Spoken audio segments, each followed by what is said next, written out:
Est-ce que tu en as marre de la vie misérable que tu vis actuellement? Est-ce que tu en as marre d'être celui ou celle qui, à chaque fin de mois, a des soucis financiers? Est-ce que tu en as marre de ne pas pouvoir joindre les deux bouts et de tout le temps devoir chercher de l'argent à gauche et à droite? Imagine-toi un peu une vie beaucoup plus épanouie, bien meilleure que celle que tu vis aujourd'hui, où l'argent n'est plus un problème, où tu peux t'acheter ce que tu veux, où tu peux t'offrir les voyages que tu veux. En tout cas, une vie où les problèmes financiers sont derrière toi. C'est ce que je te souhaite du fond de mon cœur. Mais pour y arriver, il va te falloir travailler. Il va te falloir surtout mettre sur pied des choses pour pouvoir le faire. Et aujourd'hui, dans cette vidéo, moi, je vais te partager l'équation de la richesse. Oui, j'aime bien l'appeler affectueusement comme ça. Cette équation même qui m'a permis, moi, de quitter la pauvreté pour aujourd'hui avoir une vie financière beaucoup plus épanouie, d'être libre financièrement. Cette équation m'a permis de quitter une vie où j'avais plus de 60 000 euros de dette à aujourd'hui une vie libre de dette, où je peux m'offrir ce que je veux. Je peux m'offrir les voyages que je veux, je peux m'offrir la maison que je veux, je peux m'offrir surtout les voitures que je veux. Je sais que les voitures intéressent beaucoup de personnes et tout ce que je souhaite en tout cas. Cette vidéo est très importante pour moi parce que je vais partager des choses qu'on n'a pas l'habitude de dire. Peut-être que vous avez déjà entendu ces choses quelque part, mais aujourd'hui, je vais essayer de synthétiser, d'accord? Oubliez tout ce qu'on vous a dit, 10 stratégies pour devenir riche, 100 stratégies pour devenir je ne sais pas quoi, non. Aujourd'hui, je vais essayer de simplifier les choses et être beaucoup plus pratique parce que vous avez besoin de pratique pour pouvoir changer vos vies. J'en ai marre de voir dans la communauté trop de personnes qui ont des problèmes financiers, trop de personnes pauvres. Malheureusement, dans la communauté, le premier problème qu'on a dans notre communauté africaine, c'est que les gens n'arrivent pas à gérer leurs finances. J'en faisais partie, je gérais très mal mes finances. Mais grâce à cette équation, j'ai pu m'en sortir financièrement et j'espère que toi également, tu vas pouvoir t'en sortir financièrement. Si tu es là pour la première fois et que tu te demandes qui je suis, je m'appelle Jean-Yves Bragbo. Je suis multi-investisseur, principalement en Afrique, mais aussi dans d'autres contrées du monde. Et je partage ici sur la chaîne L'Investisseur Africain tous les secrets pour que tu puisses réussir tes investissements en Afrique. Si c'est une thématique qui t'intéresse, n'hésite surtout pas à t'abonner et aussi à cliquer sur la cloche de notification pour ne rater aucune des vidéos que je publie ici régulièrement. Et si cette vidéo te plaît, mon ami, partage-la. Il y a beaucoup de personnes qui ont besoin d'entendre ce que je suis en train de dire et cette vidéo pourrait aider beaucoup de personnes. Moi, je fais des vidéos, je prends le temps, malgré mon emploi du temps chargé, pour faire des vidéos pour t'aider. Alors, je compte sur toi pour partager ces vidéos à d'autres personnes. Donc, quelle est l'équation de l'enrichissement? C'est une équation simple qui pourra te permettre de changer ta vie. Je sais, moi, pour que je puisse comprendre les choses, j'ai besoin de chiffres, j'ai besoin d'équations. Je suis un matheux dans l'âme. Vous comprenez? J'aime bien les équations, j'aime bien les chiffres, je suis un scientifique. Et j'avais du mal à gérer mon argent jusqu'à ce qu'on me montre la gestion des finances sous forme d'une équation. Et c'est ce qui m'a permis de bien comprendre. Maintenant, si toi, tu n'aimes pas les maths ou tu n'aimes pas les équations, il n'y a pas de souci.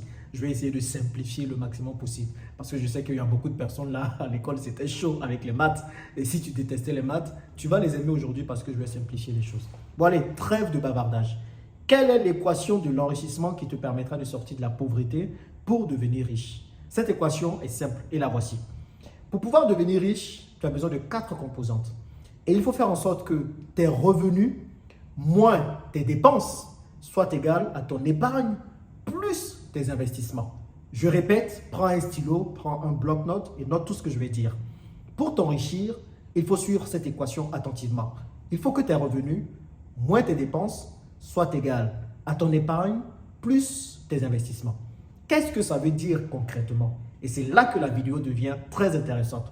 Parce que quand vous allez vouloir sortir de la pauvreté pour vous enrichir, on vous dira le plus souvent, augmentez vos revenus, c'est le plus important, augmentez vos revenus, c'est que plusieurs personnes disent. Oui, si vous êtes chômeur, que vous n'avez pas de revenus, le premier niveau c'est peut-être ça. Mais imaginez que vous avez déjà des revenus, 100 000 francs CFA par mois, 200 000 francs CFA par mois, ou si vous vivez dans la diaspora, 1 000 euros, 2 000, 3 000 euros par mois. Et avoir plus de revenus n'a pas de sens dans un début.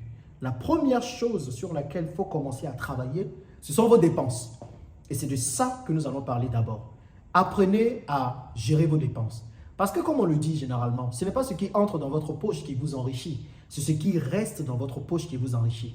Donc si vous passez tout votre temps à dépenser 100% de vos revenus, vous serez toujours pauvre. Vous comprenez? Et moi, c'est ce qui m'est arrivé. Quand je travaillais à Paris, j'ai commencé à travailler en 2011, 2010-2011, je gagnais 2 500 euros net par mois en tant que salarié ingénieur.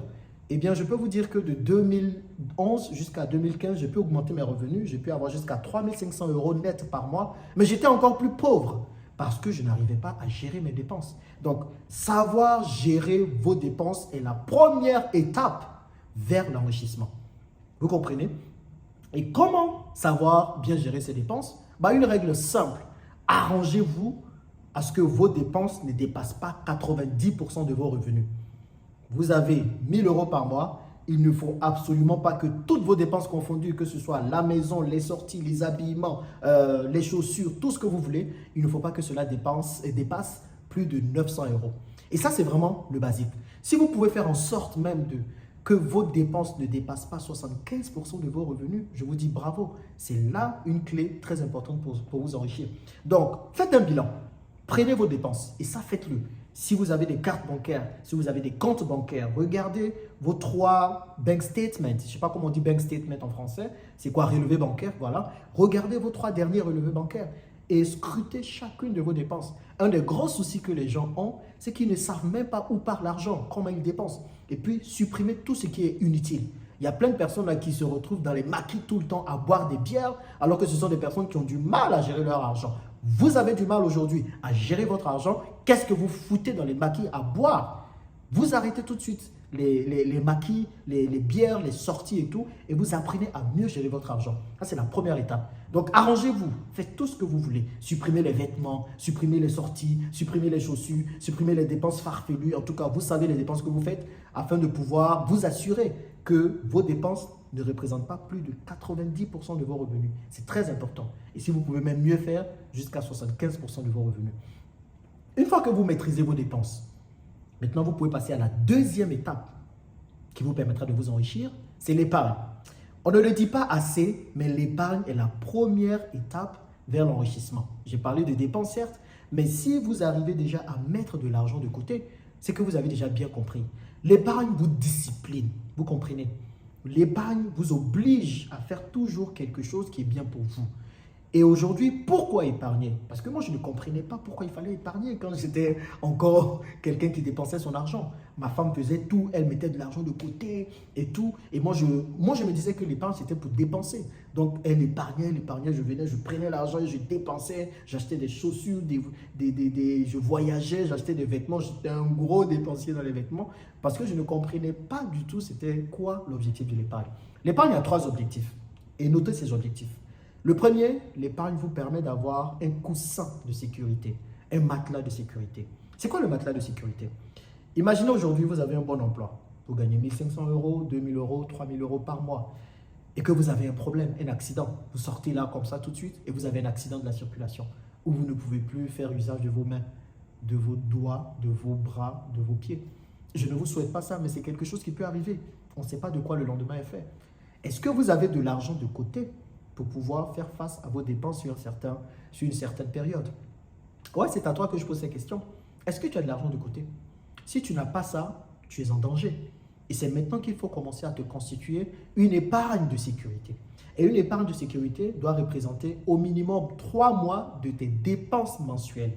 Sinon, 6 mois idéalement. Moi aujourd'hui, j'ai jusqu'à 1 an d'épargne, de sécurité. C'est-à-dire quand on prend nos dépenses là, et puis on dépense bien. Aujourd'hui, on dépense à peu près 6 000 euros par mois quand même. Bon, un peu moins de temps en temps quand on essaie de bien gérer, mais on dépense 6 000 euros par mois. Et j'ai jusqu'à 1 an de 6 000 euros par mois de côté.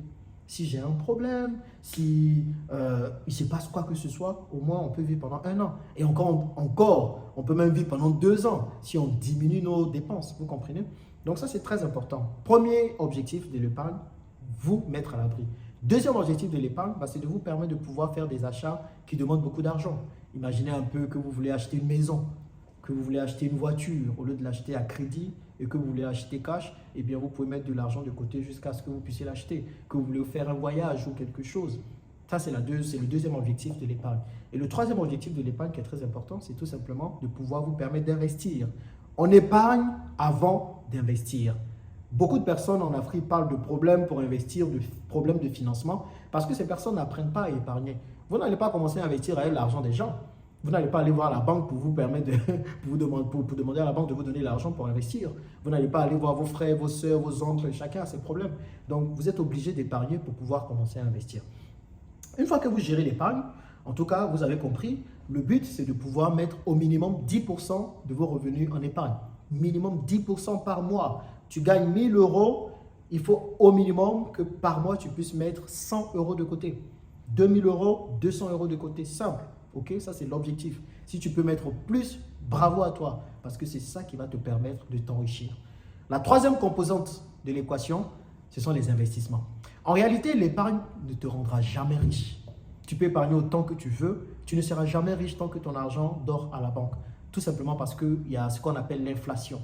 L'inflation, c'est le fait que ton argent perd de la valeur au fil du temps. 100 000 francs CFA il y a 20 ans n'est pas égal à 100 000 francs CFA aujourd'hui. 100 000 francs CFA il y a 20 ans, aujourd'hui, ça peut valoir peut-être 10 000 francs. Donc, plus on avance, le coût de la vie augmente, tout augmente, vous le voyez même très bien. Et donc, l'argent perd de la valeur. Du coup, ça ne sert à rien de garder de l'argent en banque tout le temps. Donc, qu'est-ce qu'on fait avec l'argent qu'on épargne? On a un matelas de sécurité, 3 à 6 mois de côté. Maintenant, on peut commencer à investir. Et là, sur ma chaîne, j'ai parlé de tout ce qu'il faut faire pour investir. Je vous ai partagé plusieurs idées. Et il y a d'autres chaînes qui parlent aussi de ce dans quoi investir, l'immobilier, les transports, investir en Afrique même, il y a tellement d'idées. Là, vous pouvez commencer à investir. C'est l'investissement qui va vous enrichir. Et quand je parle d'investissement, je mets aussi l'entrepreneuriat dedans. C'est que vous avez un projet que vous avez à cœur et que vous voulez faire, votre investissement, votre épargne vous permettra de pouvoir investir dans ce projet et puis aller de l'avant. Investissez votre argent, c'est très très important. Si vous avez peur d'investir, vous n'allez pas devenir riche parce que c'est vraiment la prise de risque qui va vous enrichir. Donc, une fois que vous avez investi, vous venez sur la première composante, vous voyez, de l'équation qui était les revenus. On ne commence pas par les revenus, on commence par les dépenses, ensuite l'épargne, ensuite on investit. Et l'investissement va nous permettre de créer plusieurs sources de revenus. Et ces sources de revenus vont venir augmenter maintenant vos revenus. Et donc, vous augmentez vos revenus. Ensuite, vous maîtrisez vos dépenses, vous épargnez, vous investissez. Et ainsi de suite, voilà ce qui vous permettra de pouvoir vous enrichir. Vous voyez, je pense que j'ai été clair et simple. Dites-moi ce que vous en pensez dans les commentaires et commencez à appliquer dès aujourd'hui ce que je viens de partager avec vous. C'est une équation puissante dont je vais parler de plus en plus dans les prochaines vidéos. Merci d'avoir suivi cette vidéo et on se retrouve dans la prochaine. À plus les gars.